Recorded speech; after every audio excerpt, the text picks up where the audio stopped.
President Trump teasing a big news conference later this morning about what he calls a major trade deal. Doug Luzader joining us live now from Washington. Good morning, Doug. Good morning, guys. For a while now, the White House has said that negotiators were closing in on a number of trade deals, and it looks like this morning they're going to take the wraps off the very first one. There are a number of reports now that this deal is with the UK. The president will not confirm that, but here's what he posted on Truth Social last night. Big news conference tomorrow morning at 10 a.m., the Oval Office, concerning a major trade deal with representatives of a big and highly respected country, the first of many. Now, at the same time, the administration is moving ahead with talks with China over the weekend, trade talks, but don't look for the massive tariffs on that country's goods to come down while these talks move forward. Are you open to pulling back your tariffs in order to get China to the negotiating table? No. What does China need to do on fentanyl specifically? What do you want to see them do? Well, they have to stop fentanyl from coming in. That'll be a very big part. And I had that understanding with President Xi before I left last time, and we had a deal, and he would have honored the deal. But when Biden came in, of course, nothing ever happened. And while trade talks move ahead with China, the administration is holding out hope for a nuclear deal with Iran. We think that there is a deal here that would reintegrate Iran into the global economy, that would be really good for the Iranian people, but would result in the complete cessation of any chance that they can get a nuclear weapon. And that's what we're negotiating towards. Okay, but something Iran won't be happy about. We expect President Trump to rename the Persian Gulf to the Arabian Gulf in coming days. Iran's foreign minister says that reflects what he called hostile intent. Griffin Carly. All right, Doug Luzader live for us in Washington. Doug, thank you. Thank you. Let's bring in national security and military analyst Dr. Rebecca Grant. Dr. Grant, good morning to you. A lot of news this morning on the Iran front. Let's first start with these two comments that President Trump made yesterday. Watch this. I would much prefer a strong, verified deal where we actually blow them up, but blow them up or just denuke them. Isn't the U.S. position that Iran can have an enrichment program as long as it doesn't reach a weapons? We haven't made that decision yet. We will, but we haven't made that decision yet. Yeah, and when he says blow them up, he meant the nuclear centrifuges. But sort of two opposing ideas from the president there. In the second clip, he was talking about how he hadn't yet made a decision on if Iran could have a civilian nuclear program. So where does that leave us this morning? Well, clearly, we are deep into these talks with possibly another round in Oman. And President Trump is 100% right. Iran can either negotiate, give up their enriched uranium, or have their nuclear facilities blown up one way or another, cyber, bombers, whatever it takes. And I think when he talks about whether they'll have civilian enrichment, you know, they have a power plant.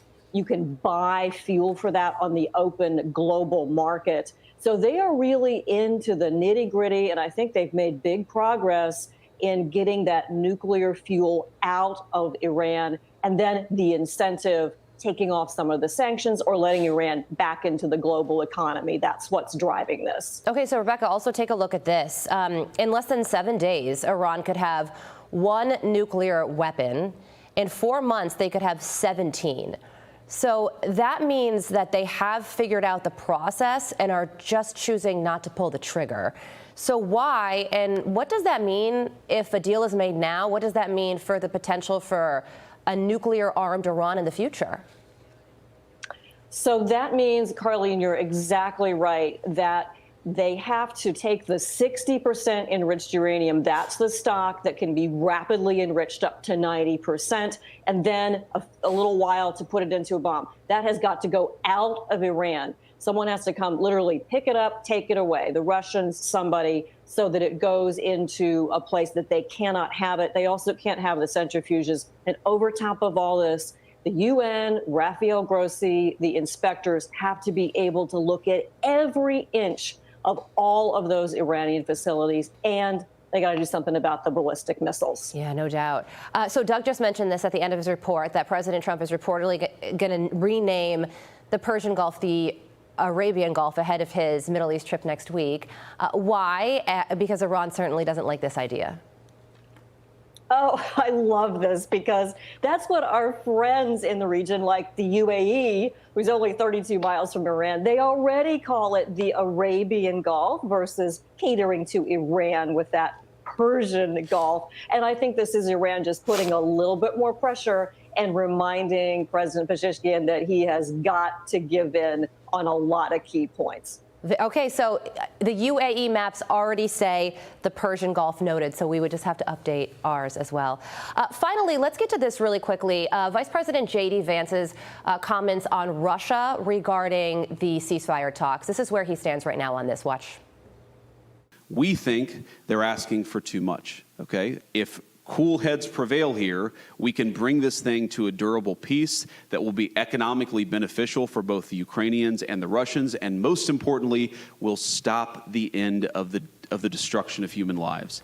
So the Trump administration now says that Russia is asking for too much. Your reaction to that? So we're all frustrated, but I'm encouraged by Vance's remarks because it means they are really deep into the deal with Russia. Guarantee you, Vance also said, economic. There are huge economic incentives for Russia with their very weak economy, very dependent on China. Those are being laid on the table in the background to try to get Putin to agree to stop fighting in Ukraine. That's what it's going to take. Yeah, and more talks to come with Iran, Russia, and Ukraine. So, Dr. Grant, thank you so much for following it all for us this morning. We appreciate it. I'm Steve Ducey. I'm Brian Kilmeade. And I'm Ainsley Earhart. And click here to subscribe to the Fox News YouTube page to catch our hottest interviews and most compelling analysis. Google Analytics, Google tracking set up a goal in Google Analytics to track conversation for a contact us from submission on a business website. Demonstrate the process of creating the goal and interpreting the results. This is practical.